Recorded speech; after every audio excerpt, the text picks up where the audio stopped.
الحمدللہ، اللہ تعالیٰ کا لاکھ لاکھ شکر ہے کہ مالک الملک نے اپنی یاد کی توفیق اور موقع عطا فرمایا۔ لاکھوں اور کروڑوں درود حضرت محمد مصطفیٰ صلی اللہ علیہ وآلہ وسلم پر، جن کے طفیل مالک الملک نے یہ مہربانی فرمائی۔ بسم اللہ الرحمن الرحیم۔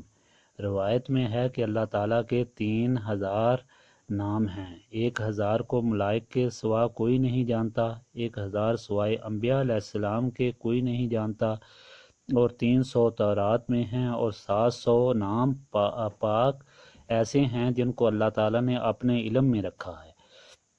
پس ان 3000 ناموں کے معنی ان تین اسما میں ہیں، یعنی اللہ، رحمان اور رحیم۔ جس نے ان تینوں کو جانا پڑا، گویا اس نے اللہ تعالیٰ کو تمام ناموں کے ساتھ یاد کیا۔ نبی پاک صلی اللہ علیہ وآلہ وسلم نے فرمایا کہ شب معراج کو تمام بہشتیں میرے سامنے پیش کی گئیں۔ میں نے ان میں پانی، دودھ، شراب اور شہد کی 4 انہار دیکھیں۔ میں نے جبرائیل علیہ السلام سے ان نہروں کے بارے میں پوچھا کہ یہ کہاں سے آتی ہیں اور کہاں جاتی ہیں۔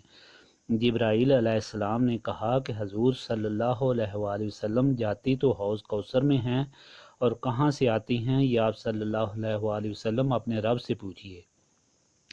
حضور پاک صلی اللہ علیہ وآلہ وسلم نے اپنے رب سے التجا کی۔ اللہ تعالیٰ کی طرف سے ایک فرشتہ حاضر ہوا، عرض کی کہ آنکھیں بند کیجیے، پھر عرض کی کہ آنکھیں کھولیے، تو آپ نے ایک درخت دیکھا جو موتیوں کا قبہ معلوم ہوتا تھا۔ اس کا سونے کا ایک مقفل دروازہ اتنا وسیع تھا کہ ساری دنیا، جن و انس اس پر بیٹھیں تو ایسے معلوم ہوں جیسے پہاڑ پر پرندے بیٹھے ہوں۔ میں نے دیکھا کہ نہریں اس کے نیچے سے آ رہی ہیں۔ یہ دیکھ کر میں واپس ہونے لگا تو فرشتے نے عرض کی، آپ صلی اللہ علیہ وآلہ وسلم اس قبہ کے اندر داخل کیوں نہیں ہوتے؟ میں نے کہا یہ تو مقفل ہے اور کنجی نہیں ہے۔ اس نے کہا کہ اس کی کنجی بسم اللہ الرحمن الرحیم ہے۔ میں نے بسم اللہ پڑھی تو تالا فوراً کھل گیا۔ میں اندر داخل ہوا تو دیکھا کہ اس میں سے 4 نہریں بہہ رہی ہیں جو 4 ستونوں سے جاری ہیں، اور چاروں ستونوں پر بسم اللہ شریف لکھی ہے۔ میں نے غور سے دیکھا کہ پانی کی نہر بسم کی میم سے، دودھ کی نہر اللہ کی ہے سے، شراب کی نہر الرحمن کی میم سے، اور شہد کی نہر الرحیم کی میم سے۔ معلوم ہوا کہ چاروں نہروں کا منبع بسم اللہ شریف ہے۔ اللہ تعالیٰ نے فرمایا، اے محبوب صلی اللہ علیہ وآلہ وسلم، جو شخص آپ کی امت سے پاک ہو کر خالص نیت سے مجھ کو ان اسما سے یاد کرے گا اور کہے گا بسم اللہ الرحمن الرحیم، تو میں اسے چاروں نہروں سے پلاؤں گا۔ حدیث شریف میں ہے کہ جس نے وہ کاغذ جس پر بسم اللہ لکھی ہے اس کی تعظیم و تکریم کی، اللہ کے نام کو دیکھ کر غبار کیچڑ سے زمین سے اٹھایا، تو اللہ تعالیٰ کے نزدیک اس کا درجہ صدیقین جیسا ہوگا، اور اس کے والدین سے عذاب کی تخفیف ہوگی، اگرچہ وہ مشرک ہوں۔ روم کے بادشاہ نے حضرت عمر رضی اللہ تعالی عنہ سے بذریعہ عریضہ عرض کی کہ مجھے سر میں درد ہے۔ حضرت عمر نے اسے ایک ٹوپی بھجوائی۔ جب وہ اسے سر پر رکھتا تو درد تھم جاتا، اور جب اتارتا تو درد شروع ہو جاتا۔ وہ بڑا متعجب ہوا۔ جب ٹوپی کو کھولا تو دیکھا کہ اس میں ایک کاغذ ہے جس پر بسم اللہ شریف لکھی ہے۔ نبی پاک صلی اللہ علیہ وآلہ وسلم نے فرمایا کہ مجھے قسم ہے اس ذات پاک کی جس کے قبضے میں میری جان ہے، کہ جبرائیل علیہ السلام قسم کھا کر میکائیل سے، اور وہ قسم کھا کر اسرائیل سے، اور وہ قسم کھا کر اللہ تعالیٰ سے روایت کرتے ہیں کہ اللہ تعالیٰ فرماتا ہے کہ اے اسرافیل، مجھے اپنی عزت، جلالت، سخاوت کی قسم، جس نے ایک بار بسم اللہ شریف کو الحمد شریف سے ملا کر پڑھا تو گواہ ہو جاؤ کہ میں نے اسے بخش دیا اور اس کی تمام نیکیاں قبول فرمائیں، اور اس کے سب گناہ معاف فرما دیے، اور اس کی زبان کو ہرگز نہ جلاؤں گا، اور اس کو عذاب قبر، عذاب نار، عذاب قیامت اور بڑے خوف سے نجات دوں گا، اور وہ تمام انبیاء اولیاء سے پہلے میرے حضور میں پہنچے گا۔ حضرت شیخ احمد بونی فرماتے ہیں کہ شجر و حجر بسم اللہ شریف سے متفرع ہوئے اور تمام عالم اس کے سبب قائم ہیں۔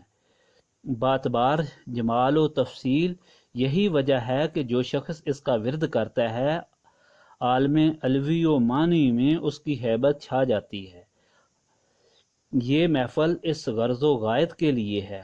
یہاں اللہ تعالیٰ اور اس کے محبوب صلی اللہ علیہ وآلہ وسلم کے غلام جمع ہو کر اللہ پاک کے ناموں کا ورد کریں جو حکمتوں اور نعمتوں کے خزانے ہیں۔ اس طرح اللہ تعالیٰ کی رحمتوں سے مالا مالا ہو کر اور تمام غموں سے نجات حاصل کر کے واپس لوٹیں۔ لیکن اس سے پہلے یہ یاد رکھیں اور سمجھ لیں کہ یہ ساری برکات اور انعامات ان کے لیے ہیں جو اللہ تعالیٰ کے محبوب کریم صلی اللہ علیہ وآلہ وسلم سے نسبت رکھتے ہیں، کیونکہ اگر کوئی حضور پاک صلی اللہ علیہ وسلم کی نسبت کے بغیر پڑھے گا تو اس کو کوئی فیض نہ پہنچے گا۔ جس طرح کے روزانہ کی زندگی کا مشاہدہ ہے، غیر مذہب اپنی تحقیق کے لیے پڑھتے ہیں، گستاخان رسول صلی اللہ علیہ وآلہ وسلم نسبت کے بغیر پڑھتے ہیں اور اسی طرح سیاہ دل رہتے ہیں۔ نسبت کیا ہے یہ بات بھی سمجھنے والی ہے۔ نسبت نام ہے تعلق کا، ایسے تعلق کا جس میں کوئی اور حائل نہ ہو، جس کی صحیح مثال بلب اور پاور ہاؤس کی ہے۔ اگر کوئی معمولی چیز بھی بلب اور پاور ہاؤس کے درمیان آ جائے تو بلب روشن نہیں ہوتا۔ اللہ تعالیٰ نے حضور پاک صلی اللہ علیہ وآلہ وسلم کو سراج منیر بنا کر بھیجا ہے، یعنی روشن کرنے والا چراغ۔ روشنی چراغ سے وابستگی ہی سے حاصل ہو سکتی ہے اور روشنی کے بغیر گھپ اندھیرا ہوتا ہے، جہاں قیاس آرائیوں اور گمراہیوں کے بغیر کچھ حاصل نہیں ہوتا۔ زندگی کا مسافر شیطان اور نفس کے ظلموں کا شکار ہو جاتا ہے، بالکل اسی طرح جس طرح کوئی شخص گھپ اندھیرے کی بنا پر دیوار سے ٹکرا جائے یا گھڑے میں گر جائے یا کانٹوں سے الجھ جائے۔ سلامتی ایمان کے لیے حضور پاک صلی اللہ علیہ وآلہ وسلم سے بے لوث محبت بہت ضروری ہے۔ حضور پاک صلی اللہ علیہ وآلہ وسلم سے بھرپور فیضان روشنی ایمان کے بغیر حاصل نہیں ہو سکتی۔ یہ روشنی سراج منیر سے حاصل ہوتی ہے اور سراج منیر حضرت محمد مصطفیٰ صلی اللہ علیہ وآلہ وسلم کی ذات بابرکات ہے۔